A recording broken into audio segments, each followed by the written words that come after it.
પૂર્ણ પુરુષોત્તમ ભગવાન શ્રી કૃષ્ણના ચરણોમાં વંદન. રોટરી ક્લબ ઓફ ગણદેવી આમંત્રણને માન આપીને પધારેલ તમામ સ્વજનોને મારા પ્રણામ. રોટરી ક્લબ ઓફ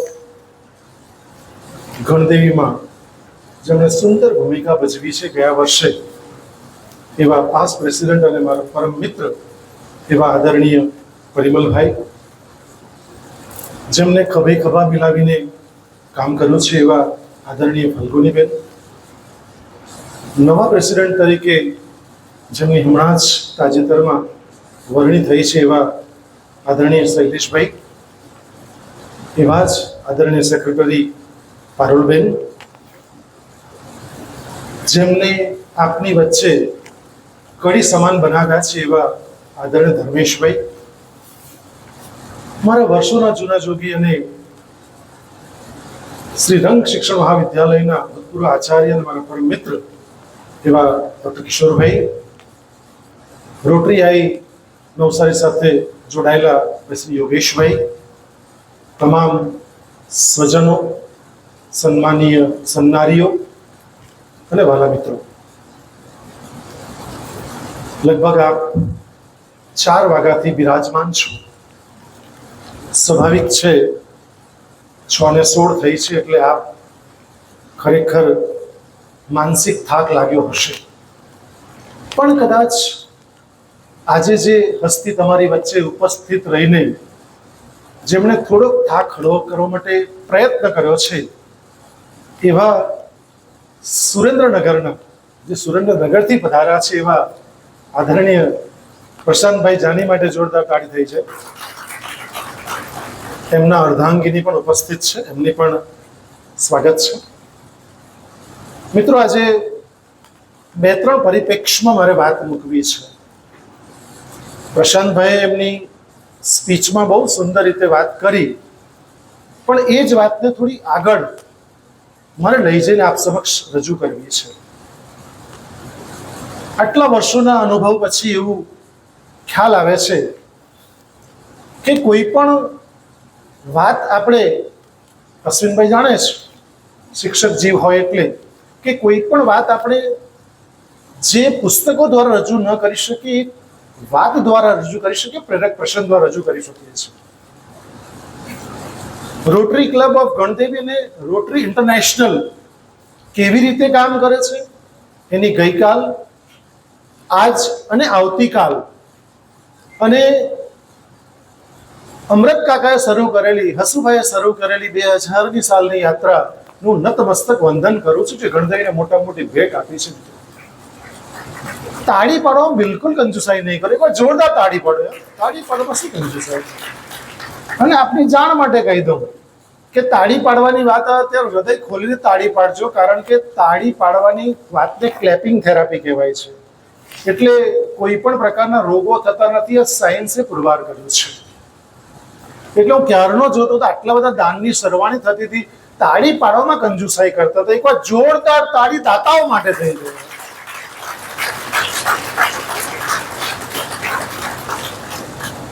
તો રોટરીમાં 25મા પ્રેસિડેન્ટ તરીકે પરિમલભાઈએ સુંદર કામગીરી કરી, મને બહુ જ આનંદ થયો. તો પરિમલભાઈને શું મળ્યું, ફાલ્ગુનીબેનને શું મળ્યું અને આગળના પાસ્ટ પ્રેસિડેન્ટને શું મળ્યું, એ કદાચ હિસાબ એ લોકોએ ના વિચાર્યો હોય. અને જે શૈલેષભાઈ બેઠા છે, પારુલબેન બેઠા છે, હવે પછી એ લોકોને શું મળશે એની મારે 2-3 વાત એમને ભેટ આપવી છે. અને આપ સૌને એ જાણીને બહુ આનંદ થશે અને આશ્ચર્ય પણ થશે કે વાત બહુ પ્રોપર છે. મિત્રો, રાજઋષિ ભર્તૃહરિથી મારે વાત આપ સમક્ષ મૂકવી છે. રાજઋષિ ભર્તૃહરિ નીતિ શતકના 75મા શ્લોકમાં એવું કહે છે કે મનુષ્યના મુખ્ય 4 પ્રકાર છે. મહેરબાની કરીને તમામ સ્નેહી સ્વજન મિત્રોને વિનંતી કરું છું કે હાલના તબક્કે તમે કોઈ પણ જાતનું પોતાની જાત સાથે કમ્પેર નહીં કરશો કે 4માંથી હું કયા પ્રકારમાં આવું છું, પણ અમને શાંતિથી જરાક સાંભળી લેજો. તો શું થશે કે સાંભળવાનું કામ બી બહુ મોટું છે. રાકેશભાઈને જોરદાર તાળીઓથી વધારેલા આપણા નવસારીના MLA છે ને આદરણીય રાકેશભાઈ, આપનું સ્વાગત છે. રાજઋષિ ભર્તૃહરિ એના નીતિ શતકના 75મા શ્લોકમાં એવું કહે છે કે મનુષ્યનો મુખ્ય 4 પ્રકાર છે.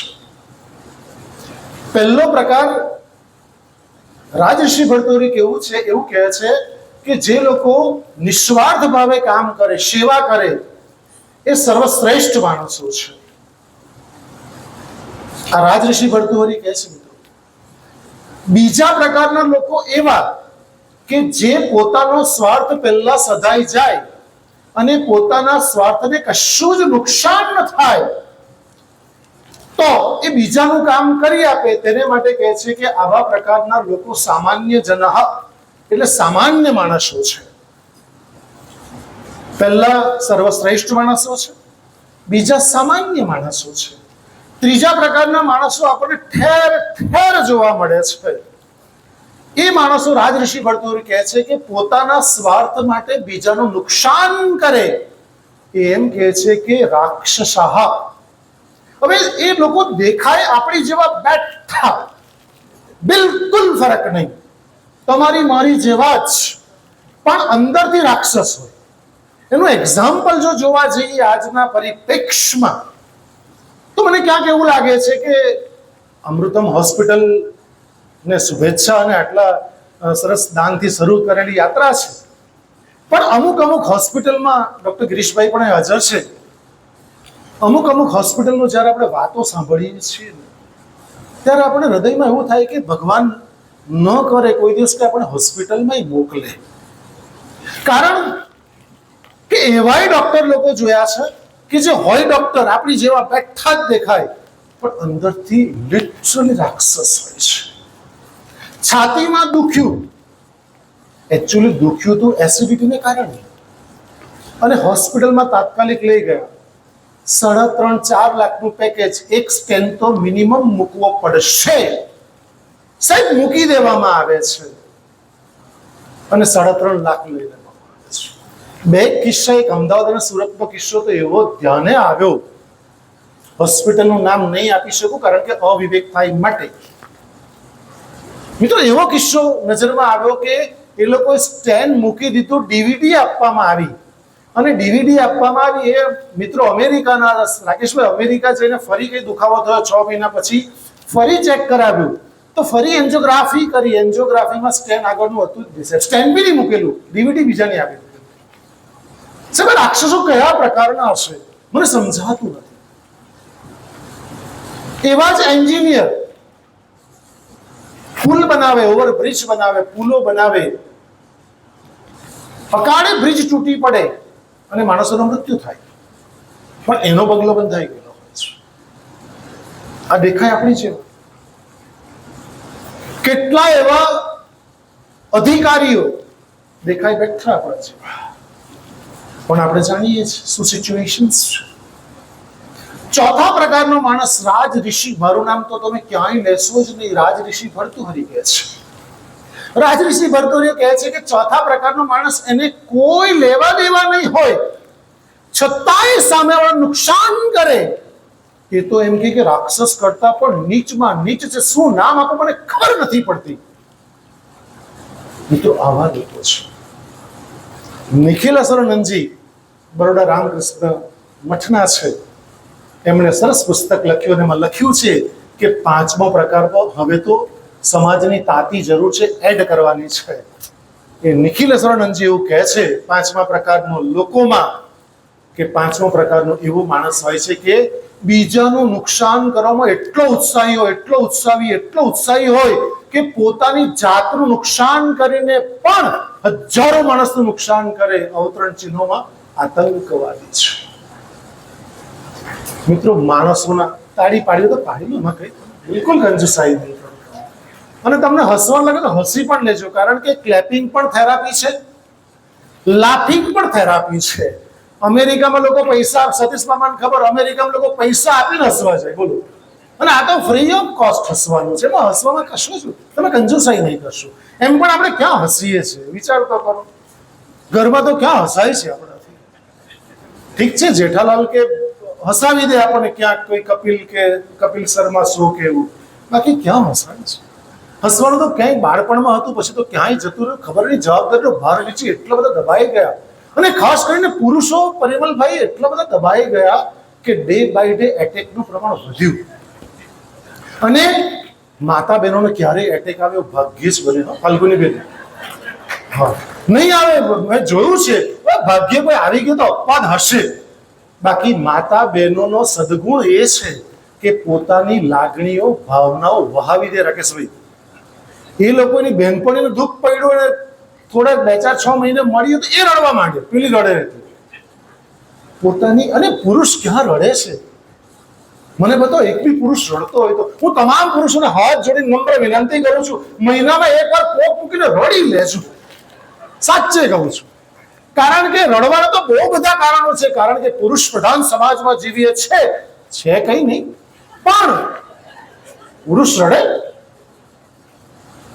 પુરુષથી રડાય નહીં. આ આપણી તદ્દન ખોટી મેન્ટાલિટી સાથે સમાજમાં જીવી રહ્યા છે. એટલે પરિમલભાઈ, શૈલેષભાઈ અને એમની ટીમ જ્યારે મને ઇન્વિટેશન આપવા ગાયડા કોલેજમાં આવ્યા હતા ત્યારે આપણે એમ કીધું, સર જુદા પરિપ્રેક્ષમાં વાત કરજો. સેવાની વાત તો બધા જ કરશે, પણ તમે અલગ વાત કરજો. એટલે આ એક અલગ વાત છે કે આવું ક્યાંક ક્યાંક થોડું ધ્યાન રાખતા રહેવું. તમામને મેં હાથ જોડ્યા છે. હાથ બહુ ઓછી જગ્યાએ જોડું છું, પણ ગણદેવી રોટરી ક્લબમાં જે આમંત્રિત મહેમાનોને હાથ જોડીને વિનંતી કરું તમામ ભાઈઓને કે પોક મૂકીને મહિનામાં એકવાર અચૂક રડજો. કારણ કે એની પ્રેક્ટિસ હું તો કરું છું, અને જે હું બોલીશ, હું કરતો હોઈશ તે જ બોલીશ. આચાર્ય આચરણ ઇતિ આચાર્ય. હું આચરણ કરીશ તો જ હું વાત કરીશ. મારા બાળકો માતા પિતાને પગે લાગે છે કારણ કે હું મારા પિતાશ્રીને પગે લાગુ છું. મારા કોલેજના બાળકો ક્યાંક આજે હાજર હશે અહીંયા આગળ, મેં બોલાવ્યા છે એમને. તો હું શ્રીમદ ભાગવત ગીતા રોજ વાંચું છું, મારા બાળકો વાંચે છે. હું ગાયત્રી મંત્ર બોલું છું, ગાયત્રી મંત્રની તાકાત છે તો મારા બાળકો બોલે છે. હું હનુમાન ચાલીસા બોલું છું, ગર્વથી કહી શકું છું, તો મારા બાળકો બોલે છે. ગારડા કોલેજ એટલે જ સંસ્કારનું ધામ બની છે મિત્રો. કારણ કે શિક્ષણ જરાક બી ઓછું ચાલશે, સંસ્કાર એક બી ઓછો નહીં ચાલશે. સંસ્કાર એક બી ઓછો નહીં ચાલે. અને આજે રાજઋષિ ભરતુહરિ જે 5 વાત કરી માણસોના પ્રકારોમાં, એ પરિમલભાઈને અને પાસ્ટ ગણદેવી રોટરી ક્લબ 25 પ્રેસિડેન્ટને આવનારા આ 26મા પ્રેસિડેન્ટને જે મળે છે ને, એ લોકો નિસ્વાર્થ ભાવે સેવા કરે છે. એટલે એ લોકો પ્રકાર કલ્લામાં આવે છે. પરિમલભાઈએ કેટલો પોતાનો સમયનું યોગદાન આપ્યું છે, આપ કલ્પના નહીં કરી શકશો મિત્રો. બીજી મહત્વની આપ સમક્ષ મૂકવું છે. બીજું આ લોકોને શું મળે તમને નવાઈ લાગશે. આવતીકાલે તમે પણ એ 26-27ની હરોળમાં આવશો ત્યારે મારે પ્રેસિડેન્ટ થવું છે. આ વાત જાણ્યા પછી તો હું 1001 ગેરંટી સાથે કહું છું. એક યુવાન દીકરાની આ ઉદાહરણ મેં ઘણી બધી જગ્યાએ આપ્યું છે, કારણ મને બહુ જ હૃદયસ્પર્શી છે. ને કદાચ તમે આ ઉદાહરણ મને ભૂલી જશો, પણ જિંદગીમાં ઉદાહરણ તમે ક્યારેય નહીં ભૂલશો. કારણ કે હું મોઢાથી બિલકુલ નથી બોલતો, હું હૃદયથી બોલું છું અને આપના હૃદય સુધી સીધો પહોંચી જાઉં છું. તો એક યુવાને એની માને કહ્યું કે માં આપણી ગરીબી ક્યારે દૂર થશે? એટલે માએ કહ્યું, બેટા 3 ગામ છોડીને 4થા ગામમાં એક મુનિ મહારાજ રહે છે, એ જાણે છે કે આપણી ગરીબી ક્યારે દૂર થશે. તો યુવાન, જૂના જમાનાની વાત છે મિત્રો, એટલે યુવાન ચાલતો ચાલતો ચાલતો બીજે ગામ જાય છે. એને તો 4થે ગામ પહોંચવાનું હતું, એટલે બીજે ગામ જાય છે. ત્યાં આગળ સાંજ પડી જાય છે. આપણે દાદા જે કોઈનતા જવું હોય તો ફોન કરીને જવું પડે. ફોન કર્યા વગર ગયા હોય ને તમામ મિત્રોને વિનંતી કે રાત્રે 9 વાગે કોઈના ઘરે જશો નહીં મહેમાન બનીને, કારણ કે સિરિયલ ચાલતી હોય છે. એટલે અને ચા તો માંગણી કરશો જ નહીં. તો એ યુવાન સાંજે એક શેઠને ત્યાં રોકાવાનું થાય છે. શેઠ સાથે જમે છે, ભોજન કરે છે. પહેલા તો આપ જાણો છો કે ભોજન એમ જ કોઈ પણ કારણ વગર આવ્યો છે અતિથિ એટલે કરાવતા, એટલા માટે અતિથિ દેવો ભવ કહેતા. એટલે ભોજન કરતા કરતા શેઠ શેઠાણી પેલા યુવાનને પૂછે છે કે ભાઈ તું ક્યાંથી આવ્યો ને શું છે?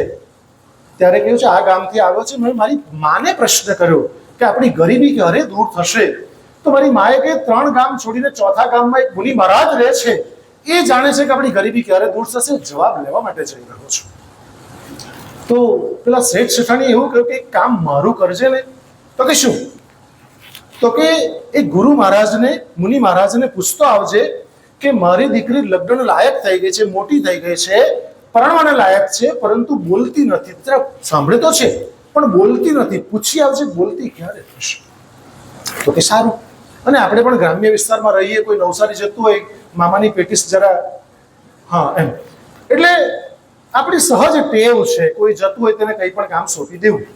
એટલે પેલો જતો તો પોતાના કામ માટે, શેઠ શેઠાણીએ પોતાનું કામ સોંપ્યું. બીજે દિવસે ચાલતો ચાલતો સાંજ પડી જાય છે ને એક મુનિને ત્યાં રોકાવાનું, એક સંતને ત્યાં રોકાવાનું થાય છે. સંત સાથે ભોજન કરતા કરતા સંત સવાલ પૂછે છે, સેમ સવાલ પૂછે છે, ક્યાં જાય છે? એટલે એને એ જ વાત કરી. તો સંતે કહ્યું મારું કામ કરતો આવું છે ને? તો કે શું?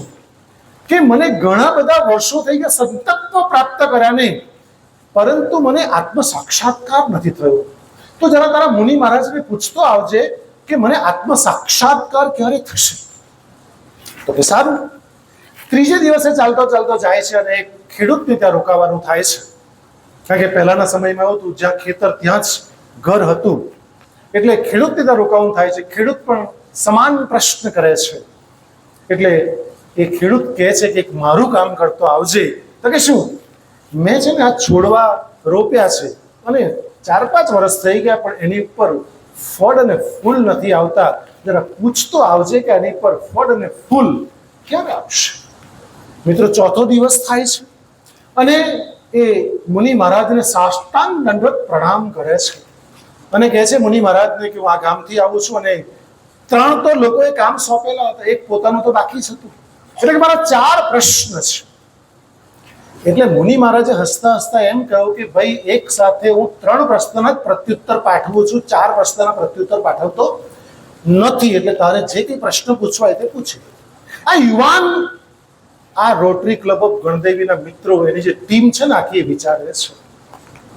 એ યુવાને વિચાર્યું કે મારા પ્રશ્નનો જવાબ તો પાછો ક્યારેક લઈશ, પણ જે 3 લોકોએ મને કામ સોંપ્યા છે, કમિટમેન્ટ મનોવિજ્ઞાનનો મોટામાં મોટો સિદ્ધાંત છે. એક વખત વચન આપ્યું છે એ લોકોને કે હું પૂછીને આવીશ, વચનબદ્ધતા આવી જાય છે, કમિટમેન્ટ આવી જાય છે. એ કમિટમેન્ટ સાથે 3 લોકોના જવાબ લઈને પાછો ફરે છે. પહેલું ઘર કોનું આવશે? મારી સાથે રહેજો કે તમે આમ તેમ જતા ન રહેતા, ખાવાની વાર છે. પરિમલભાઈ પહેલા જ મને કીધું છે, જમવાનું હજી બની રહ્યું છે. પહેલું ઘર આવશે, ખેડૂતનું આવશે. ખેડૂત કહે છે જવાબ લઈએ? તો કે હા. શું કહ્યું? તો એમણે એમ કહ્યું કે મુનિ મહારાજ એવું કે તમે જે છોડ રોપેલા છે એની નીચે સાઈડમાં, આ સાઈડ 2 ધનના ઘડા ભરેલા પડેલા છે, એ કાઢી નાખો તો ફળ અને ફૂલ આવશે. એટલે પેલા ખેડૂતને કે જેમ આપણને બી બહુ શ્રદ્ધા નહીં બેસે ને, કારણ કે અમુકમાં આપણને શ્રદ્ધા નહીં બેસે, કારણ કે આપણા શંકા એટલી હાવી છે ને, એ શ્રદ્ધાને મારી નાખે છે. એટલે પેલો કે મને કઈ બહુ વાતમાં નથી મજા એમ. તો કે તું ફ્રી છે? તો કે પેલો તો એમ બી સાહેબ ફ્રી જ હતો. તો કે ચાલ તું ખોદી કર. ખોદારી પાવડો ને બધું આપ્યું. એટલે પેલો ખરેખર ખોદવા લાગ્યો અને ખોદ્યા તો ખરેખર 2 ધનના ગળા ભરેલા નીકળ્યા. ખેડૂત ખુશ થઈ ગયો અને ખુશ થઈ ગયો એટલે એટલો રાજી થઈ ગયો, ચાલ આપણા આ સાઈડના ગામનો કોઈક વ્યક્તિ હશે એવો દિલદાર માણસ કે એક ઘડો તું લઈ જા, એક ઘડો અહીં મૂકી જા. અને મિત્રો, બીજે દિવસે યુવાન 1 ધનનો ઘડો ભરેલો લઈને જાય છે. હવે આવે છે સંતની ઝૂંપડી આવે છે. સંત કહે છે જવાબ લઈ આવે? તો કે હા. શું કહ્યું? તો મુનિ મહારાજે મને એવું કહ્યું કે તમારી જે જટા છે ને, એમાં 4 કિંમતી રત્નો છે, એ તમે મૂકી દેશો ને તો તમને આત્મ સાક્ષાત્કાર થશે. થયું એવું.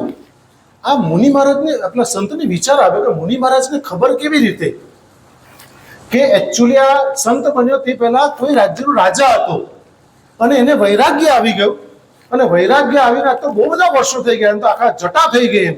પણ એને મનમાં એવું હતું ક્યારેય જો કદાચ જમવાની તકલીફ પડી જાય તો 4 કિંમતી રત્નો રાકેશભાઈ સંતાડી રાખેલા જટામાં. એટલે બધું ધ્યાન કરવા જાય ને, આપણને કેમ પેલો પંખો ચાલુ તે દેખાય એમ, એટલે ધ્યાન કરવા જાય તો એનું ચિત્ત ચોંટે, પેલા 4 કિંમતી રત્નો નીચે તો નહીં પડી જાય, નીચે તો નહીં પડી જાય, નીચે તો નહીં પડી જાય, એટલે ધ્યાન લાગે જ નહીં સાહેબ. એટલે આત્મ સાક્ષાત્કાર થાય ક્યાંથી? એટલે પેલા છોકરાએ એવું કીધું કે આપ જો પેલા 4 કિંમતી રત્નો ઉતારી નાખશો તો આપને આત્મ સાક્ષાત્કાર થશે. આ વ્યક્તિએ પણ જોયું, આ સંતે પણ જોયું કે આટલા વર્ષોમાં કોઈ દિવસ મમ્માની તકલીફ ભગવાને પાડી નથી, તો હવે શું પાડશે? એટલે 4 કિંમતી રત્નો, હીરા માણેક પન્ના જેવા સુંદર, એ કિંમતી રત્નો પેલા યુવાનને આપી દે છે. મિત્રો, 4 કિંમતી રત્નો, 1 ધનનો ઘડો ભરેલો લઈને યુવાન જાય છે. ત્રીજે દિવસે પહોંચે છે એટલે શેઠ શેઠાણીને ત્યાં પહોંચે છે. જવાબ લઈ આવ્યો તો કે હા. શું કહ્યું? તો કે એમણે એવું કહ્યું કે તમને કોઈ તમારી દીકરીને કોઈ પુણ્ય આત્માના તમારા પુણ્ય આત્માના દર્શન થશે તો તમારી દીકરી બોલતી થઈ જશે. તો ખરેખર થયું એવું કે પુણ્ય આત્માના દર્શન થશે, દીકરી બોલતી. આ યુવાન ત્યાંથી રાકેશભાઈ બહાર જ નીકળતો ઘરની બહાર. પેલી છોકરી ખબર નહીં વાડા, આપણે ત્યાં હવે તો નવસારીમાં વાડા જ બંધ થઈ ગયા સાહેબ. આપણા ગામડામાં હજી વાડા ચડવાયેલા છે. એટલે અમલસાડથી અમે અંકિત સાથે આવતા તો ઘણી બધી સોસાયટીઓ બની રહી છે ખેતરો અને વાડીઓમાંથી. પણ વાડામાંથી ક્યાંક દીકરી આવી ગઈ અને પૂછે, પેલા યુવાનને ડાયરેક્ટ સવાલ પૂછે છે, ક્યાં જાઉં છું? માય ગોડ, દીકરીને પહેલી વખત સાંભળીને શેઠ શેઠાણી અવાક થઈ ગયા અને પેલા યુવાનને હવે તું બેસ, હવે તારું કામ છે. અને યુવાનને બેસાડે છે અને મિત્રો એને કહે છે કે તારા લગ્ન મારી દીકરી સાથે કરાવીશ. અરે પેલો કે હું તો ગરીબ છું. અરે તું ગરીબ ભલે ને, તું પુણ્ય આત્મા છે, તને જોઈને મારી દીકરી બોલતી થાય છે. મિત્રો ધનનો વરસાદ કરવામાં આવે છે શેઠ શેઠાણી દ્વારા. આ છોકરાના ધામધૂમથી લગ્ન કરાવવામાં આવે છે અને છોકરી એટલે પત્ની ધન શેઠ તરફથી જે મળ્યું તે એક ધનનો ઘડો 4 કિંમતી રત્નો લઈને જાય છે. એટલે કહેવાનો ભાવાર્થ એ છે, જ્યારે આપણે બીજાનું ભલું કરશું ને આપોઆપ આપણું ભલું થશે. આ ગેરંટી સાથે વાત છે. આ 25મા અને 26મા પ્રેસિડેન્ટને આ મળશે. કારણ કે ભગવાન, તમે એમ વિચારતા હો ને કે પૂર્ણ પુરુષોત્તમ ભગવાન શ્રી કૃષ્ણ મને પીળા પિતાંબરના ને વાંસળી વાદક દેખાય, એવું ક્યારેય નહીં બને. એ તમારા ને મારા સ્વરૂપમાં ક્યાંય તમારી જોડે આવશે જ.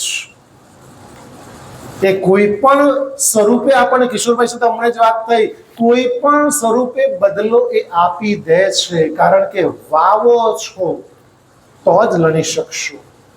ત્રીજી મહત્વની વાત, ખૂબ સુંદર વાત, આપને બહુ જ હૃદયસ્પર્શી લાગશે. છોકરીનું નામ છે હેટી મે વિયર. અમેરિકન છોકરી છે, ફિલાડેલ્ફિયાની. આ છોકરી બહુ નાની, 6 વર્ષની છોકરી. રવિવારમાં ચર્ચની પ્રેયર હોય, આ સત્ય ઘટના છે, તમે ઇન્ટરનેટ અને ગૂગલ કરી શકો છો.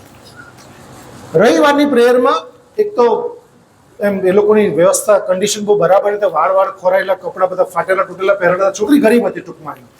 તો એ છોકરીએ પ્રેયર માટે જવું હતું, રવિવારમાં ચર્ચની પ્રેયર માટે. આ બધાએ ના પાડી કે ભાઈ તું નહીં જઈ શકે, જગ્યા નથી એમ.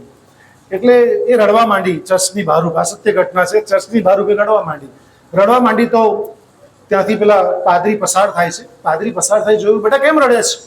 તો કે મારે ચર્ચમાં આવવું છે પણ જગ્યા નથી, લોકો મને આગળ જગ્યા તો છે એકાદ બે, પણ મને બેસવાની ના પાડે છે. પાદરી સમજી ગયા કે આની કન્ડિશન પેલી ગરીબ છે, આવા વાળ ખોરાયેલા છે અને આવા કપડાં છે, એટલે બીજા ના પાડતા હશે. અને ખરેખર જગ્યા પણ નહોતી. એટલે પાદરી કે તારે પ્રેયર અટેન્ડ કરવી છે? તો યસ સર. તો ચાલ હું તને જગ્યા કરી આપું. મિત્રો જગ્યા કરી આપવામાં આવે છે, પ્રેયર અટેન્ડ કરે છે. આ છોકરીના મનમાં એક વિચાર આવે છે ઘરે જઈને પછી, કે આટલું નાનું ચર્ચ છે, મારી જેવા તો કેટલાય નિરાશ નાસીપાસ થઈને જતા રહેતા હશે, એના માટે મોટું ચર્ચ બને એના માટે શું કરવું જોઈએ? એ તો કચરો કૂડો વીણવાની કામ કરતી છોકરી હતી અને સામાન્ય પરિવારની છોકરી હતી. એટલે આ છોકરીને એવું થયું કે 2 વર્ષ સુધી એને જે કંઈ આવું વિચાર્યું હશે ને ચર્ચમાં ગઈ હશે, પણ એનું ભયંકર કંઈ રોગ લાગુ પડ્યો. એના પેરેન્ટ નહોતા બચાવી શક્યા અને મૃત્યુ પામી. હવે પેલા પાદરીએ જેને હેલ્પ કરેલી, એટલે પરિવારના સદસ્યોએ પાદરીને બોલાવે એની અંતિમ વિધિ માટે. એને સ્નાન કરવા માટે પાદરી હાથમાં ઉચકે છે. એનું જે પેલું ફ્રોક પહેરેલું હતું ને, એ ફ્રોકમાંથી એક ચિઠ્ઠી અને પર્સ પડે છે. એકદમ જૂનું ઉકરડામાંથી મળેલું એવું પાકીટ નીચે પડે છે. આ પાદરી લઈને પોતાના પોકેટમાં મૂકી દે છે અને એની અંતિમ વિધિ પતાવે છે. અને પછી એ પોકેટ ખોલે છે, તેમાં 57 સેન્ટ, મિત્રો 57 સેન્ટ હતા અને એક ચિઠ્ઠી ગરબડિયા અક્ષરે લખેલી હતી. એ ચિઠ્ઠી એવી લખેલી હતી કે હું આ ચર્ચ મોટું થાય એને માટે હું રોજ જે કંઈ કમાઉં છું એમાંથી એક પેની કંઈ બચાવું છું, અને આ 57 સેન્ટ થયેલા છે અને હજુ આ ચર્ચ મોટું થાય એને હું એવી અભ્યર્થના કરું, એવું કંઈક લખ્યું એણે અંગ્રેજીમાં. અને ફિલાડેલ્ફિયામાં તે વખતે સમાચાર પ્રસિદ્ધ થયા. આ પાદરીએ ચર્ચમાં વાત કરી એટલે. અને મિત્રો તો માનશો નહીં કે 57 સેન્ટની સામે temple church, Bastin temple church, temple hospital, temple university અને કોલેજ બની. એમાં એક વ્યક્તિએ દાન આપ્યું. શાને માટે? પોતાની મોટી લેન્ડ દાન આપી. લોકોએ દાનનો વરસાદ કર્યો. 57 સેન્ટ માટે આખી લેન્ડ દાનમાં આપી, ખાલી 57 સેન્ટ. આજે પણ એ છોકરીનો ફિલોડેલ્ફિયાની અંદર એ યુનિવર્સિટીમાં ફોટો છે અને 57 સેન્ટ ગર્લ એમ લખેલું છે. મિત્રો, કહેવાનો ભાવાર્થ એ છે કે અંદરથી વૃત્તિ જેની સારી છે એની પ્રવૃત્તિ સર્વશ્રેષ્ઠ થાય છે. એનું આ ઉત્તમ ઉદાહરણ છે. મિત્રો, ચોથી વાત, હા પાડી દો એટલે હું પાણી પી લઉં.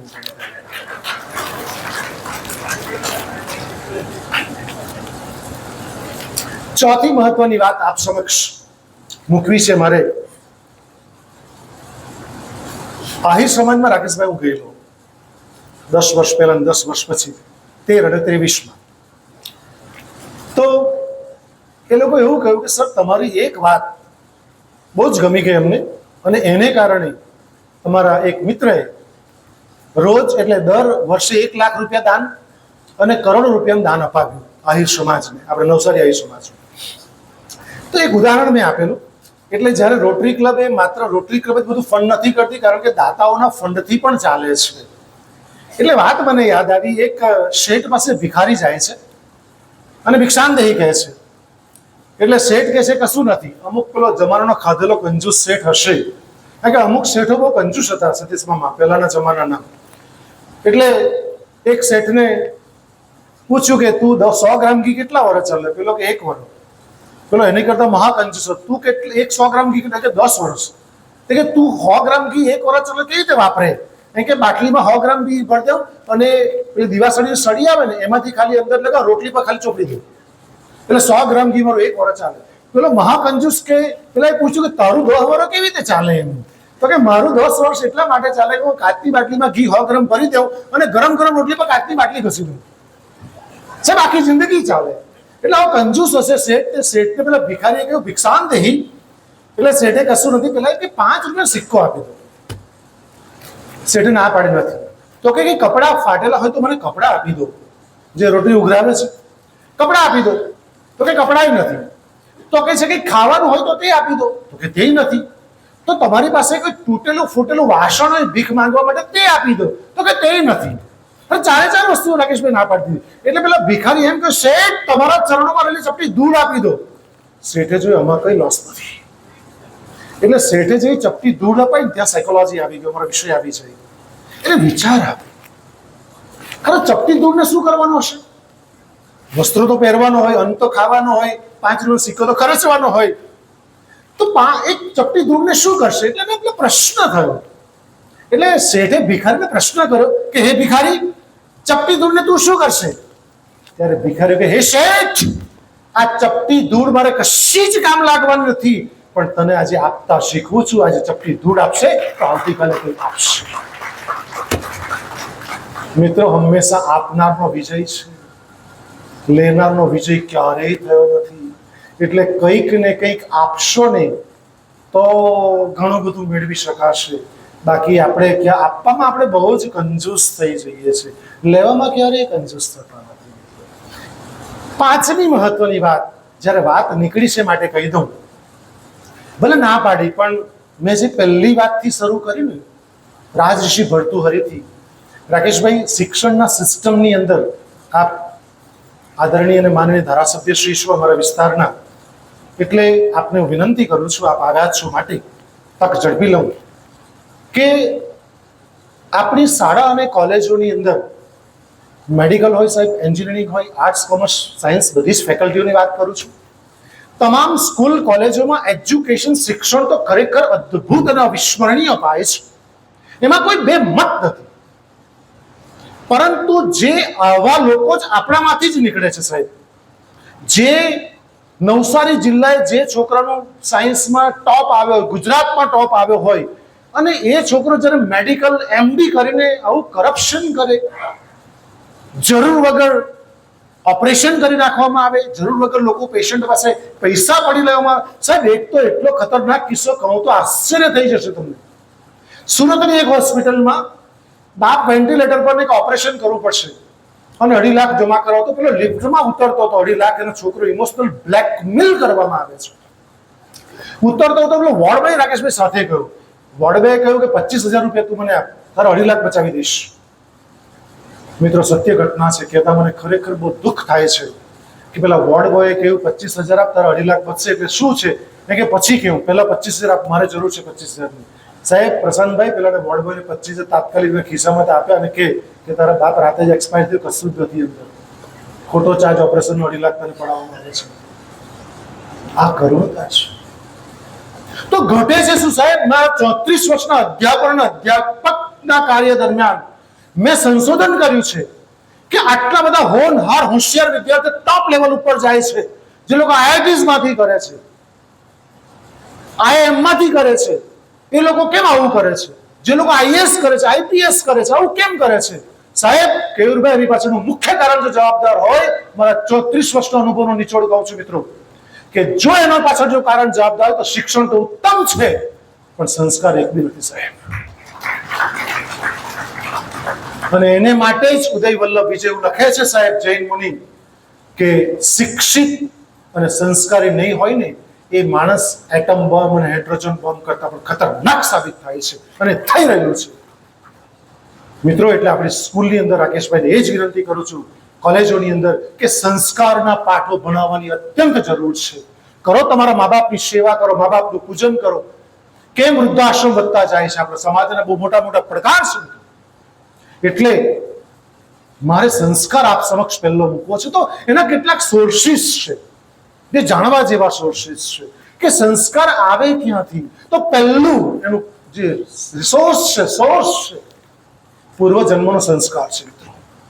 તમે અને હું બેઠા છે એ પૂર્વજન્મનો સંસ્કાર લઈને બેઠા છે. પૂર્વજન્મ કયો હતો એ પણ કેટલાક નાના બાળકોના કિસ્સા યુટ્યુબ પર અવેલેબલ છે કે મારો જન્મ અહીં થયેલો, મારા મા બાપ આ છે. આ સત્ય ઘટના છે. એટલે આપણે તમામ જે બેઠા છે પૂર્વજન્મનો સંસ્કાર લઈને બેઠા છે. બીજું, માતા પિતા તરફથી વારસામાં સંસ્કાર પ્રાપ્ત થાય છે. ત્રીજું, સામાજિક વાતાવરણમાંથી સંસ્કાર પ્રાપ્ત થાય છે. જેવા આપણા મિત્રો એવા આપણને સંસ્કારો પ્રાપ્ત થતા હોય છે. એટલે મિત્ર વર્તુળ તો સર્વશ્રેષ્ઠ હોવું જોઈએ. અને ચોથું, કોઈક અમારી જેવા શિક્ષકો જો આવી જાય તો સંસ્કારનો પાઠ પહેલા શીખવે છે. ગાયડા કોલેજમાં મિત્રો 34 વર્ષ થઈ ગયા. FYBA ના પહેલા 4 થી 5 લેક્ચર રાકેશભાઈનું બ્રેઇન વોશ કરું છું. માતા પિતાને કેવી રીતે રિસ્પેક્ટ કરવો, અતિથિને કેવી રીતે રિસ્પેક્ટ કરવો, તમારે કેવી રીતે વર્તન કરવું, કેવી રીતે વિચાર કરવો, કેવી રીતે વ્યવહાર કરવો.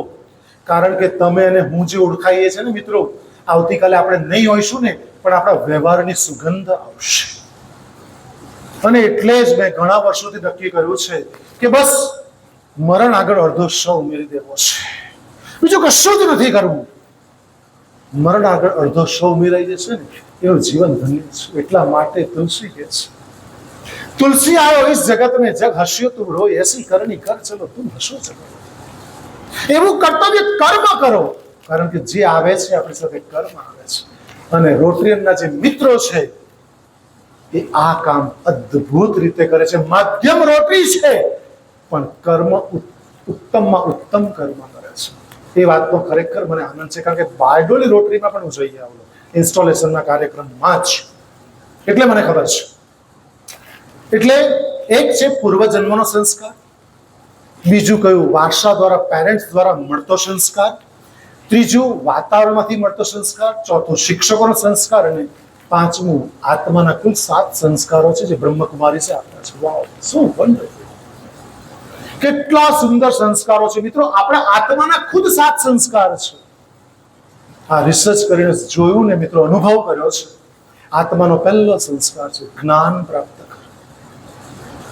મારું કામ એ છે, અમારા શિક્ષકોનું કામ એ છે કે માહિતી આપે, જ્ઞાન આપે, પણ એક સ્ટેપ હું વિઝડમ આપું છું. હું વિચારો વાવવાનું કામ કરું. મને બહુ જ ગમે છે નવા નવા બાળકોમાં વિચારો વાવેતર કરવાનું કામ, વિઝડમ આપવાનું કામ કરે છે. એટલે પહેલું છે જ્ઞાન છે, બીજું છે પવિત્રતા છે. પવિત્રતા એટલે આ તો બહુ લાંબુ થઈ જાય, મારી પાસે સમય નથી એટલો. પવિત્રતા પાછી 2 પ્રકારની છે, આંતરિક પવિત્રતા અને બાહ્ય પવિત્રતા. રોજ આપણે સ્નાન કરીએ છીએ, બાહ્ય રીતે પવિત્ર થઈએ છીએ. આંતરિક રીતે મનને કેટલી વાર મળ્યા, કેટલી વાર આપણે પરમાત્માને ગ્રેટિટ્યુડ ફીલ કર્યું, કેટલી વાર આપણાથી બોલાઈ ગયેલા શબ્દો માટે સોરી કહ્યું. મિત્રો બહુ ઓછી વખત બોલીએ છે. એટલે જ્ઞાન છે, પવિત્રતા છે, પ્રેમ છે, શાંતિ છે, સુખ છે, આનંદ છે, અને બધાનું મળીને જે સ્ટ્રેન્થ, શક્તિ જે પ્રાપ્ત થાય છે ને, એનું વ્યક્તિત્વ આખું જુદી જ ખીલી ઉઠતું હોય છે. એટલે 5 જગ્યાએથી મિત્રો સંસ્કાર આપણને પ્રાપ્ત થાય છે. બીજી મહત્વની વાત આની સાથે જે મારે મૂકવી છે કે આ રોટરી ક્લબ જે સેવા કરે ને, ત્યાં બાપુની કથામાં રાકેશભાઈ લાસ્ટ ટાઈમ મેં સાંભળેલું, આપણે તો નવસારી હતા ત્યારે,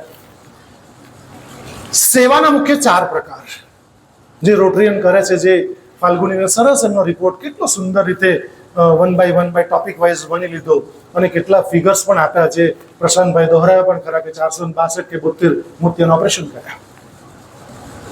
તો એ જે સેવા 4 પ્રકાર છે. પહેલી મમતા. આ લોકોના ચહેરા પર હસી હશે સેવા કરતા કરતા.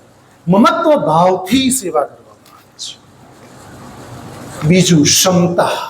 અદ્ભુત છે. આ એક એક શબ્દ પર અડધો કલાક બોલાય તેવું છે. ક્ષમતા એટલે સમાન ભાવે, કોઈ ઉચ્ચ નીચ નહીં, કોઈ અમીર ગરીબની સમાન ભાવે સેવા કરવાનું કામ રોટરી ક્લબ ઓફ ગણદેવી કરે છે. અને એનું ઉત્તમ ઉદાહરણ તમારી હોસ્પિટલ છે. ત્રીજું ક્ષમતા. જેની જેટલી ક્ષમતા એ પ્રમાણે કામ કરે છે. કોઈ હોસ્પિટલ આખી બનાવી આપે, કોઈ આખી સ્કૂલ કોલેજ બને. કેયુરભાઈ માટે જોરદાર તાળી પાડતો, પછી એમના માટે કહું યાર, એક વાર જોરદાર તાળી કેયુરભાઈ માટે.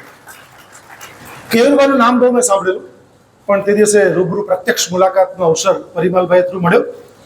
તો એમણે બહુ સુંદર વાત કરી. તમને જાણીને, જો કે તમે જાણતા હશો, પરિવારના સદસ્યો છે, બહુ મને ખબર નથી, પરંતુ એમણે 50 જેટલી હોસ્પિટલ અને 50 જેટલી સ્કૂલોનો 1 પણ રૂપિયો એમની જે પ્લાન બનાવ્યો, 1 પણ રૂપિયો ચાર્જ નથી લીધો. સાહેબ કેટલી ફી થાય એની? મિત્રો અદ્ભુત ક્ષમતા છે. એટલે કુદરત એમને બહુ ક્ષમતા આપી મિત્રો. એટલે જેની જેવી ક્ષમતા. એટલે પહેલું મમતા, બીજું સમતા, સમાન ભાવ, ત્રીજું ક્ષમતા, અને ચોથું નમ્રતા. અહંકાર નહીં આવવો જોઈએ. અને અહંકાર નહીં આવવો જોઈએ તેના માટે જો ઉત્તમ જો કોઈ ઉદાહરણ હોય ને સાહેબ, આપણા રામાયણમાં તો હનુમાનજી છે. એક વાત કદાચ પહેલા હું દાનની વાત કરતો, પછી હનુમાનજીની વાત મને યાદ આવે તો કરાવજો ખાલી. આ 4 વાત 5 વાત પછી દાનના કેટલા પ્રકાર. સાહેબ આ ક્યાંક મેં સાંભળ્યું, વાંચ્યું કે દાનના મુખ્ય 5 પ્રકાર છે. એક અર્થદાન. જેની પાસે પૈસા હોય તે પૈસાનું દાન આપે, એ અર્થદાન થઈ ગયું. રાઈટ? જે બધા નામ બોલ્યા, લાખ રૂપિયા, 1,11,000, 11,000, 5,000, જે અર્થ આપે તે અર્થદાન છે. આ બધું તમે સાથે લઈને જજો, આ હોલમાં મૂકીને જતા નહીં. પહેલું છે અર્થદાન. બીજું છે સમયદાન. મિત્રો અર્થદાન અને સમયદાન બંને પેરેલલ છે. કોઈ કરોડ રૂપિયાનું દાન કરે છે અને કોઈ સમય આપે છે. Both are parallel platform. તમે કોઈ ઉપર નીચે નહીં કરાવી શકો.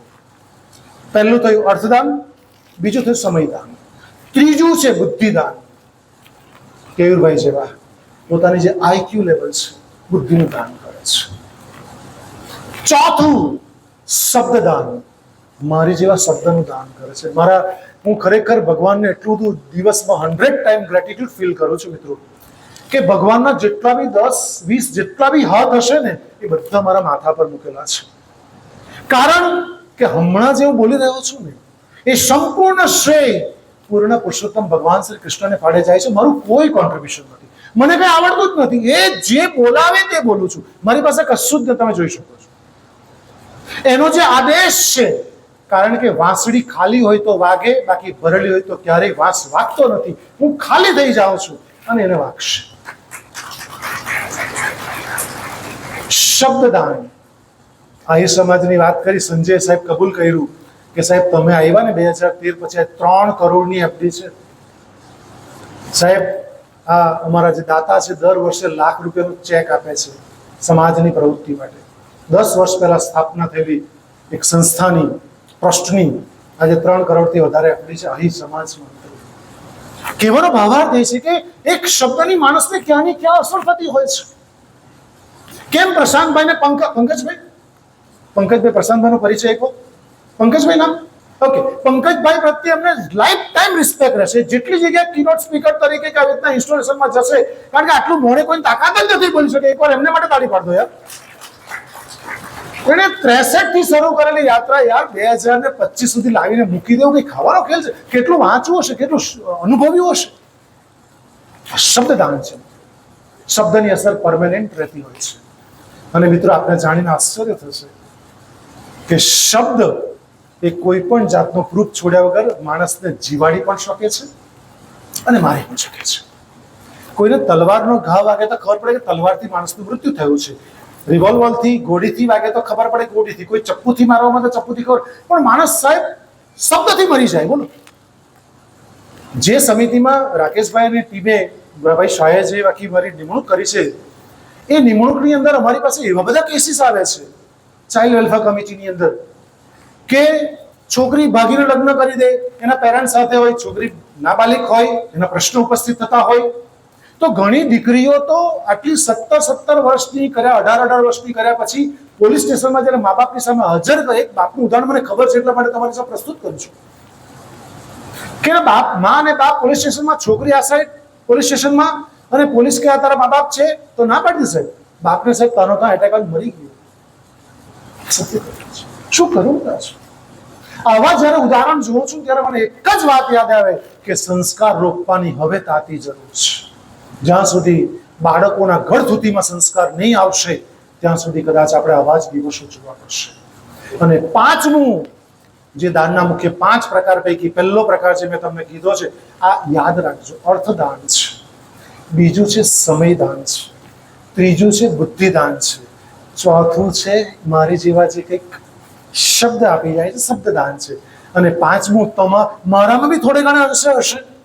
હું તો પ્રયત્ન કરું શૈલેષભાઈ કે નહીં જોવું છે, પણ કદાચ હશે, હું એ બી પ્રત્યક્ષ પરોક્ષ સ્વીકારું છું. પણ અહીંયા બેઠા તમામમાં મારી સહિત તમામમાં છેલ્લું દાન આજે રોટરી ક્લબના ઇન્સ્ટોલેશન સેરેમનીના આ હોલમાં મૂકતા જજો, પાછળ સાથે લઈને નહીં જશું. અને એ છે નડતર દાન. કોઈને નડતા ન. સાહેબ જે કઈ નહીં કરે નડે. રાકેશભાઈ તો પાક્કો અનુભવ. જાહેર ક્ષેત્રમાં મળેલી વ્યક્તિને કેટલો વિશાળ અનુભવ હોય. જે કઈ નહીં કરે એ નડે પાક્કો તમને. અને તમારા ગામડામાં બી અનુભવ હશે. હા, નડે. અમુક લોકો સતીશમાં નડવા હાલ જ સર્જાયેલા હોય. અને કોઈ બી વાત આવે ને વાંધો હોય જ. આટલું સારું 1.5 કરોડનું કામ કર્યું એમાં હું આ નડતર. એટલે 1%, 2%, 5%, 10%, 25%, સાહેબ કોઈમાં 100% આવી હોય પ્રસન્ન થાય. હા, એ સ્પેશિયલ કેટેગરીના માણસો હોય છે. અને આવા એકાદ ગામમાં એકાદ જણ હોય કે હા, હું બી ગામમાં જ છું તો મને ખબર છે કે એકાદ તો વ્યક્તિ ભગવાન એવો સર્જીને ગામમાં મૂકેલો જ હોય. કારણ કે જીવંત હોય તો જ મજા આવે આપણને બી. એ નડે, હાથ ઊંચો જ કરે, એની આગળ ઊંચી જાય. સાહેબ કોઈ બી સભા કરો, આગળ ઊંચી. ગણદેશ શુગરમાં શૈલેષભાઈ વર્ષો સુધી કામ કરે. સામાન્ય સભામાં જોયું હશે તમે, હાથ ઊંચો જ. એટલે આમાં જો કંઈ 2-5% આપણી પાસે હોય તો બીજું બધું લઈને જજો, આ હોલમાં મૂકીને જજો. તમને નમ્ર વિનંતી છે મિત્રો. આ દાનની વાત કર્યા પછી મને હનુમાનજી વાળી વાત એક શેર કરી દઉં. અને કેટલો સમય છે આપણી પાસે? ઓકે, તો હનુમાનની એક વાત આપ સમક્ષ પ્રસ્તુત કરું. તમે લાઈફ ટાઈમ યાદ રાખશો. જિંદગીમાં ક્યારેય ભૂલવા ઈચ્છો ને તો પણ નહીં ભૂલી શકશો. મિત્રો, હનુમાનજી કદલી વનમાં બેઠા. સત્ય ઘટના છે, પૂર્ણ સત્ય છે. કદલી વનમાં બેઠા છે, ધ્યાન કરી રહ્યા છે. ત્યાં જ અર્જુન આવે છે. હનુમાનજી અજરનમર આત્મા છે, પ્રસ્તુત છે. મહાભારત કાળમાં, રામાયણ કાળમાં પ્રસ્તુત છે. એટલે અર્જુન આવે છે. કૃષ્ણે કીધું ફૂલ લઈ આવો, પૂજા કરવી છે. એટલે ફૂલ લેવા માટે કદલી વનમાં જાય છે. અર્જુન ફૂલ તોડે છે. ત્યાં ફૂલનો અવાજ આવે છે, ડાળીનો અવાજ આવે છે. એટલે હનુમાનજી ધ્યાનમાંથી ઉઠીને જુએ છે તો આ તો અર્જુન છે. પૂછે છે કે ભાઈ શું કરી રહ્યો છે? તો કે ફૂલ તોડી રહ્યો છું. તો કે કોઈને પૂછતો ખરો? સાહેબ ઘણા લોકો ગામમાં એમ જ એમ લઈને ચાલ્યા જ કરે, પોતાનું છે. એટલે પૂછતો ખરો? તો કે ફૂલ લેવાના તેમાં પૂછવાનું કોને મારે? એ કેમ બેઠો છું ને. તારે પૂછવું જોઈએ ને, મારા કદલી વનમાંથી તું ફૂલ તારે મને પૂછવાની જવાબદારી છે કે નહીં? તો કે એમાં શું પૂછવાનું? એટલે કે તારી પૂછવાની ફરજ છે. ચાલ કંઈ નહીં, કોને માટે લઈ જઈ રહ્યો છે? તો કે મારા ભગવાન કૃષ્ણ માટે લઈ જઈ રહ્યો છે. ચાલ લઈ લે કંઈ નહીં. એટલે એવું જે લઈ લે એવું બોલે ને હનુમાનજી, એવી રીતે હસ્યા ને. અમુક માણસો જુદી જુદી હશે કે આપણને ખબર સાહેબ, હસવા બી કટાક્ષ નહીં. એટલે હનુમાનજી એવી રીતે હસ્યા એટલે અર્જુનને કંઈક લાગ્યું અજુકતું હસ્યા. એટલે અર્જુને ફૂલ તો લઈ લીધા, પણ પૂછ્યું કે તો અમે હસ્યા કેમ આવું? એટલે કે ભાઈ તારે ફૂલ લેવાના હતા, લઈ લીધા, લઈને જા ને ભાઈ. ના તમે કહો, તમે હસ્યા કેમ આવી રીતે? જા નહીં, તમે કહો. એટલે હનુમાનજી એમ કીધું હસતા હસતા કે જેનો ભગવાન જ ચોર હોય એનો ભક્ત બી ચોર જ હોવાનો કે નહીં? માખણ ચોર, અરે માખણ ચોર તો તેનો ભક્ત કે એનો પેલો ચેલો બી ચોર જ તો હોય કે નહીં? તો તું પૂછ્યા વગર લઈ લીધું. એટલે અર્જુનને ગુસ્સો આવ્યો, એના માલિકનું અપમાન કર્યું. એટલે અર્જુનને ગુસ્સો એટલે અર્જુન કે તમારા ભગવાન રામમાં બી શું હતું? આ બિચારા ભાલુ બંદરને ધંધે લગાડ્યા, પુલ બનાવ્યો, બાણથી પુલ નહીં બનાવી શકતા હતા. તો હનુમાનજી કહ્યું એ તો મજબૂત છે, આજે બી નાસાની સેટેલાઇટમાં દેખાય કે છે, અસ્તિત્વ છે આજે રામના બ્રિજ જે બનાવેલો તેનું. તો પેલો કે દાડ હું શું મારી, આ લોકો બિચારા ધંધે લગાડેલા, એમ કે એક બાણથી પુલ તું બનાવી શકે છે? એટલે શું યસ. તો કે રામે પુલ બનાવેલો, તે પુલ પરથી ભાલુ બંદર 1000 લોકો પસાર થયા, તૂટેલો નહીં. તો કે હું બનાવું તેમાં બી થોડું તૂટે કે મજબૂતાઈથી બનશે. તો કે આ રામજીનો એક બંદર પણ જો જતો રહે તો આપણે શરત. તો કે શું શરત? તો કે તું બોલ, તું હારી જાય તો શું કરશે? તો અર્જુને કહે જો હું હારી જાઉં તો હું જાતે પોતાની જાતને સળગાવી દઈશ અને અગ્નિદાહ કરીશ. તો કે તું, તો કે તારે જે શરત તું જે કહેશે તો હું કરવા તૈયાર. હનુમાનજી એવું કીધું. એટલે અર્જુને તો ભગવાનને પ્રાર્થના કરીને બાણ, ધનુષ બાણ પણસ પર ચઢાવ્યું અને વર્ષા કરીને બાણ આખો પુલ બનાવી કાઢ્યો. જેવો પુલ બની ગયો તો કે પુલ તૈયાર, તો કે રામનો બંદર બી તૈયાર. તો કે તૂટી ગયો તો કે મેં વચન આપ્યું છે ક્ષત્રિય ધર્મનું પાલન કરીશ. એટલે હનુમાનજી તો વિરાટ સ્વરૂપ ધારણ કર્યું. અષ્ટ સિદ્ધિ નવનિધિ કે દાતા. અષ્ટ સિદ્ધિમાં સિદ્ધિ છે કે વિરાટ સ્વરૂપ અને લઘુ સ્વરૂપ પણ ધારણ કરી શકે છે. સુરસાના મોઢામાંથી નીકળી ગયા, અંદર જઈને નીકળી ગયા. સો બ્યુટી ઓફ હનુમાન. એટલે આખું વિશાળકાય સ્વરૂપ. અને જ્યારે સૂર્ય ઢંકાઈ ગયો રાજેશભાઈ, અને અર્જુન તો આમ જ જોતો રહી ગયો, એની આંખો મોઢું ખુલ્લું રહી ગયું. અર્જુન તૈયાર, તો કે તૈયાર. હનુમાને પરિમલે પહેલો જ પગ મૂક્યો, પુલ તો સીધો પાતાળમાં જતો રહ્યો. જેવો પાતાળમાં ગયો એટલે અર્જુનના તકલીફ થવા માંડી. તો લાકડા ભેગા કરવા માંડ્યો અને અગ્નિ ક્ષત્રિય ધર્મનું અશ્વિનભાઈ પાલન કરશે. તો એટલે લાકડા ભેગા કરે એટલે હનુમાને કૃષ્ણને પ્રાર્થના કરી આને બચાવો, આ તો ચાલ્યો. એટલે હનુમાને જેવી પ્રાર્થના કરી એટલે કૃષ્ણ સાધુ સ્વરૂપે હાજર થઈ જાય છે. સાધુ સ્વરૂપે હાજર થઈને अर्जुन पूछे से बेटा क्या कर रहे हो? कोई रोटियां पका रहे हो क्या इतने लकड़े की? तो क्या रोटियां नहीं पका रहे हो, ये खुद पक रहा है. अभी तो रोटियां नहीं पका रहा हूं, मैं पक रहा हूं. क्यों, क्या हुआ? એટલે એને વાત કરી કે અમે આવી શરત મારેલી. તો કૃષ્ણ એવું કે તમે બે જણે શરત મારેલી, કોઈ અમ્પાયર હતું, ત્રીજું કોઈ ડિસિઝન લેવાનું? તો કે ના, તો તમે બે એકલા એકલા કરો થોડું ચાલે. એમ કે હવે તમે પાછું કરી શકશો? તો કે હા, શરત પાછું હવે નિર્ણય હું લઈશ. કારણ કે જિંદગીમાં તમામ યુવાન મિત્રોને વિનંતી કરું છું મિત્રો આ વાતથી કે જીવનમાં અમ્પાયર રાખજો મિત્રો. વિશ્વની કોઈ રમત એવી નથી કે જેમાં અમ્પાયર નહીં હોય. અને હંમેશા તમામ યુવાન મિત્રોને વિનંતી કરું છું ક્રીઝમાં રહેજો. ક્યારેક સમય મળશે ત્યારે વાત કરીશ અમ્પાયર અને ક્રીઝની, બહુ ઇન્ટરેસ્ટિંગ વાત છે, પણ હમણાં એ વાત નથી કરી મારે. તો કહ્યું કે આ રીતે થયું તો પાછો બનાવશો? કે હા. એટલે અર્જુને પાછી પ્રેયર કરી ભગવાનને અને બ્રિજ પાછો બનાવ્યો. બ્રિજ બનાવીને હનુમાને ફરી પાછું વિશાળકાય સ્વરૂપ ધારણ કર્યું અને હનુમાને એક પગ મૂક્યો, બે પગ મૂક્યો, ભૂલ તૂટ્યો નહીં. તો હનુમાન પાછા આવ્યા. પાછા આવ્યો તો જોયું તો નીચે તો કશ્યપ કાચબાનું સ્વરૂપ લઈને પૂર્ણ પુરુષોત્તમ કૃષ્ણ બેઠા છે. તૂટવા ક્યાંથી દે? હવે હનુમાન હારી ગયા, અર્જુન જીતી ગયો. અને અમુક લોકો અહંકારમાં બહુ જલ્દી આવી જાય હે ને, કે લાયકાત કરતા વધારે મળતો જરા નશો આવી જાય ને, તો એ નશો આવી ગયો. ચાલ હું જીતી ગયો, હું કેવું તે કર ચાલ. એટલે કૃષ્ણ પોતાનું અસલ સ્વરૂપ પ્રગટ કરે છે અને કહે છે કેશવ અર્જુન અમને વાર છે, આપણે એને યાદ કરીશું. સમય જાય છે, 5 ગાંવ 1 સોયની નખ પણ જગ્યા નહીં આપીશ, દુર્યોધનના શબ્દો છે. ત્યારે કૃષ્ણ એલાન કરીને આવે છે કે યુદ્ધ માટે તૈયાર રહે.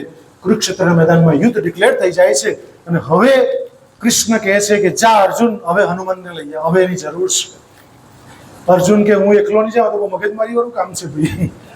એટલે તમે ચાલો મિત્રો જોડે જાય છે અને વિનંતી કરે છે મિત્રો કે હવે તમે ચાલો, તમારી જરૂર છે. ત્યારે હનુમંત એક શરત મૂકે છે મિત્રો, ભગવાન શ્રી કૃષ્ણ કેશવ પાસે એક શરત છે કેશવ મારી, કે અમે જ્યારે લંકાનું યુદ્ધ ચડ્યું હતું ને, લંકા ગયા હતા ને તે વખતે પણ રામજી અમને સાંજે અમને બધા પાઠ ભણાવતા, અલગ અલગ વાતો કરતા, વાણીનો લાભ આપતા. એટલે હું સદ પ્રવચન વગર નહીં રહી શકું, તો તમારે મને પ્રવચન તો સંભળાવવું પડે તો હું આવું. એટલે કે ચાલની ભાઈ, તને પ્રવચન પણ સંભળાવીશું, ચાલ તો ખરો હાલમાં તો. અને મિત્રો આપ સૌ જાણો છો, કપિધ્વજ અર્જુનના રથ કેશવ જે સારથી બન્યા હતા, કપિધ્વજ ઉપર ધ્વજ સ્વરૂપે હનુમંત બિરાજમાન હતા અને હનુમંતે પૂર્ણ રક્ષા કરી.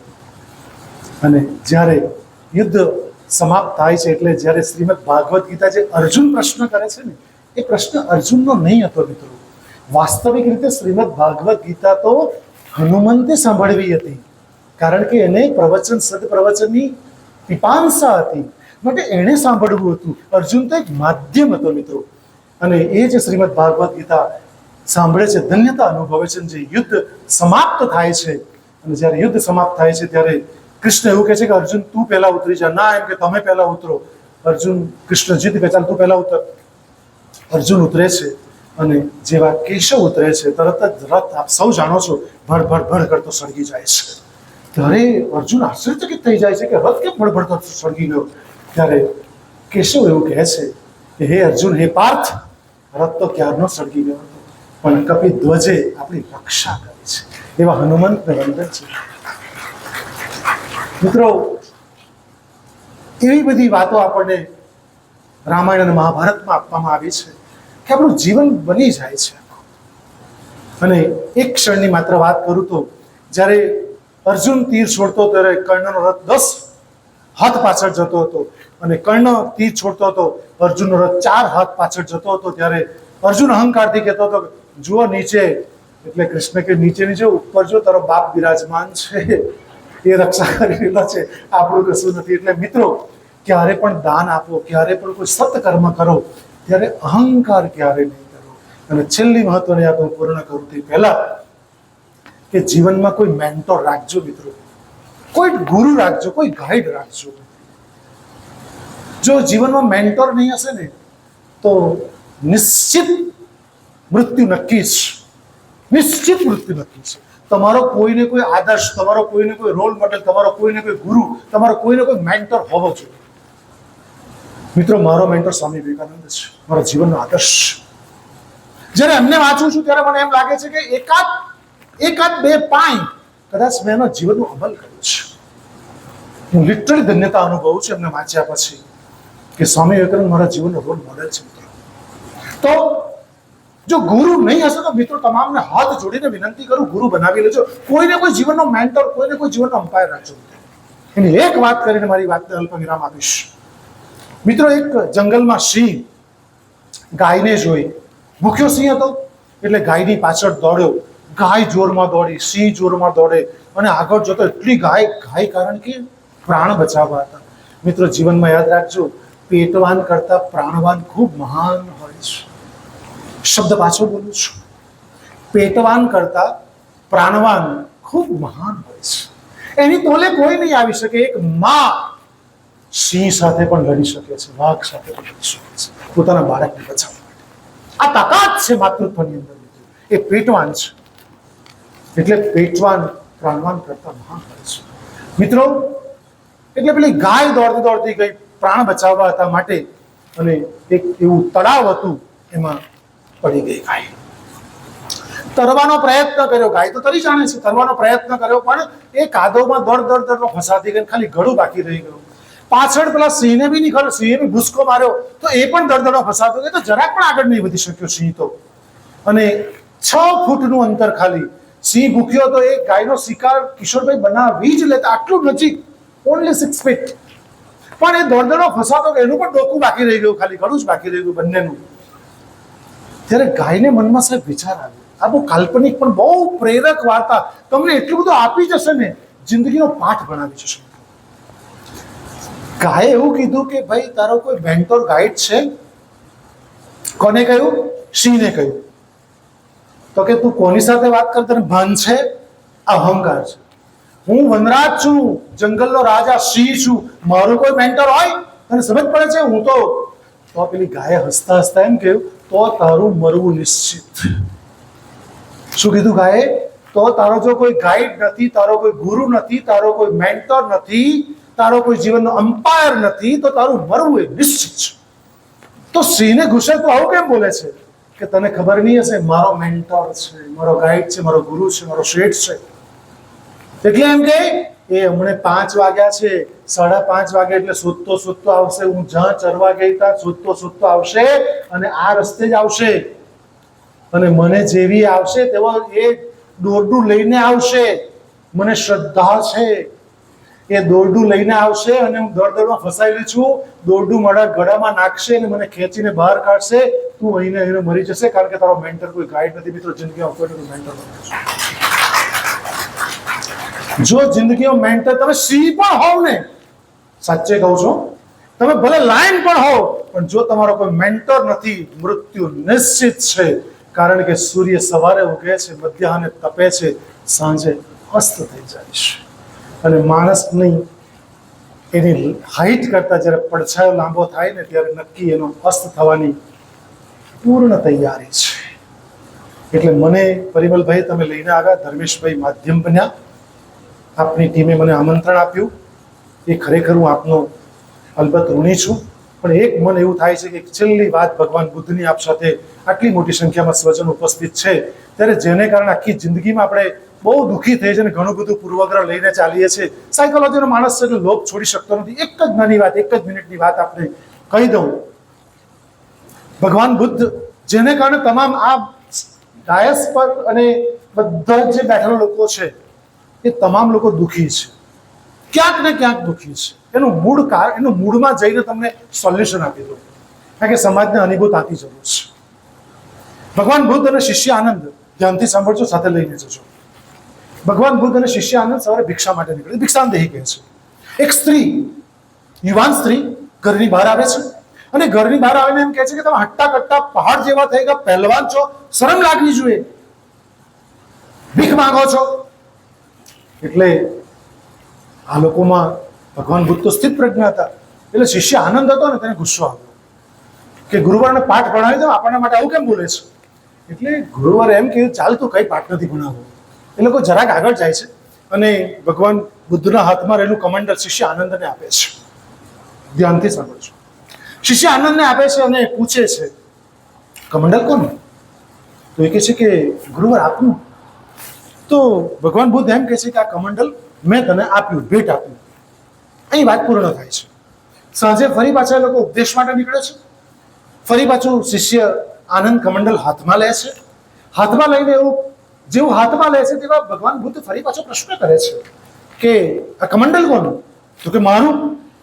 તો કે તું સવારે તો એમ કહેતો તમારું, હમણાં એમ કે મારું, તો એક સાથે એક કમંડલ 2 જણનું હોય કેવી રીતે શકે? ત્યારે શિષ્ય આનંદે હાથ જોડીને ભગવાન બુદ્ધને કીધું કે હે પ્રભુ, તમે સવારે આપેલું પણ મેં સ્વીકારેલું નહીં, પણ તમે મને કીધું કે મેં તને ભેટ આપ્યું પછી મેં સ્વીકાર્યું, એટલે હવે કમંડલ મારું. ત્યારે ભગવાન બુદ્ધ શિષ્ય આનંદને સમજાવતો એવું કહે છે કે હે શિષ્ય આનંદ, પેલી સ્ત્રીએ તને મને જ ગાળો દીધી, જ્યાં સુધી નહીં સ્વીકારી ત્યાં સુધી ગાળો કોની? તો આપણે દુઃખી શું? અરે આપણને મોઢા પર નામ દઈને કોઈ ગાળો દે ને, તો એને એમ કહેવાનું હસતા હસતા હજી તને સારી આવડે છે. મિત્રો, તમે ખુશ થાઓ, કારણ કે જેની દુકાનમાં જે માલ હશે ને એ જ વેચાશે. બાપુની કથા સાહેબ દાંડીમાં હતી, આપ તો સાક્ષી છો. એક માણસ ગમે તેમ બાપુને એલફેલ ગાળો દેતો હતો, એટલે બાપુ પાસે કેટલાક સ્વજનો પકડીને લાવ્યા કે બાપુ આપણને ગાળો દે. એટલે મોરા બાપુ કે છોડ, આ સત્ય ઘટના છે, દાંડીની છે, સત્ય ઘટના છે. તો કે તમે એને છોડી દો. એ ગાઢ નથી તો પોતાનો પરિચય આપે છે. તમે જે બોલો છો ને મુખમાંથી નીકળે, એટલે મેં પરિમલભાઈ સ્પષ્ટ ના પાડી. અને કેયુરભાઈ મારો પરિચય આપવા ઉઠ્યા ત્યારે બી મેં સ્પષ્ટ કીધું કે તમે કહેલું છે કે મારો પરિચય બિલકુલ નહીં. હું બોલું મારો પરિચય છે. મારા માતા પિતા કોણ છું, કયા સમાજમાંથી આવું છું, કયા સંસ્કાર છે, મારે કઈ જ્ઞાતિ સમાજમાં, બધું તમે સમજી જશો. કારણ કે માણસ બોલે, કારણ કે બોલે ઈશ્વર છે. ઈશ્વરની સંધિ વિચ્છેદ કરો, ઈસ પ્લસ વર, તમારા મોઢામાંથી નીકળેલા શબ્દ ઈશ્વર છે. અરે કોઈના હાર્ટ સુધી પહોંચવું હોય તો હાર્ટમાં બી આર્ટ છે સ્પેલિંગમાં. અને હાર્ટ સુધી પહોંચવું તો કી કાઢ નાખો, હિયર કરવું પડે, સાંભળવું પડે. અને સ્પીકિંગમાં પાછળ કિંગ આવે છે. એવું બોલવું કે તમે કિંગ બની શકો. તો મિત્રો, પરિમલભાઈ, ફાલ્ગુનીબેન, આવનાર ઇનકમિંગ પ્રેસિડેન્ટ શૈલેષભાઈ, પારુલબેન, તમામ સ્નેહી સ્વજન મિત્રો, આખા રોટરી ક્લબની ટીમ અને તમામ ગણદેવીના સજ્જનો અને સન્નારીઓ એમના આમંત્રણ માન આપીને પધાર્યા. મને જે મેં કીધું હમણાં જ કેમ કે પરિમલભાઈ કદાચ નહીં ખ્યાલ હશે એટલે ધર્મેશભાઈ એમનું ધ્યાન દોર્યું કે આ વખતે આજ સુધી હોનહાર વક્તાઓને લાવેલા છો તો આવાને પણ એક ટ્રાય કરી જુઓ. એમ ટ્રાય કરવામાં તો શું વાંધો છે, અને લોકલ છે, લોકલ વોકલ એટલે એમણે અજમાયશ કરી. કેટલો ખરો ઉતર્યો મને ખબર નથી. જો કોઈ શ્રેય આપવો હોય તો પૂર્ણ પુરુષોત્તમ ભગવાન શ્રીને આપશો, કૃષ્ણને આપશો. મને કોઈ શ્રેય આપવાની જરૂર નથી, કારણ કે એની કૃપા વગરનું કશું જ નથી. કારણ કે એ બોલાવે તે જ બોલું છું. માટે આખી ટીમનો એમનો ખરેખર અંતઃકરણપૂર્વક, અને આટલા મોટા સજ્જનો બેઠા છે તમામનો, આદરણીય સજ્જનો સન્નારીનો અંતઃકરણપૂર્વક હું પ્રણામ કરું છું અને આભારની લાગણી વ્યક્ત કરું છું. ફરી પાછા મળીશું બહુ શોર્ટ ટાઈમમાં એક કમિટમેન્ટ સાથે. મારી ચર્ચાને અલ્પ વિરામ આપું છું. ભારત માતા કી જય. ધન્યવાદ. આપના શબ્દો અને આપણા વિચારો એ આ સભાને ખરેખર વિસ્મયની પરિસ્થિતિમાં મૂક્યા છે. ખૂબ સુંદર વિચારો સભ્ય અભ્યસ્ત કર્યા છે. આપણે ઘણી ઘણીને આપણી વાત એક વાતથી રજૂ કરી. ચોક્કસ આજની સભાને ખૂબ સુંદર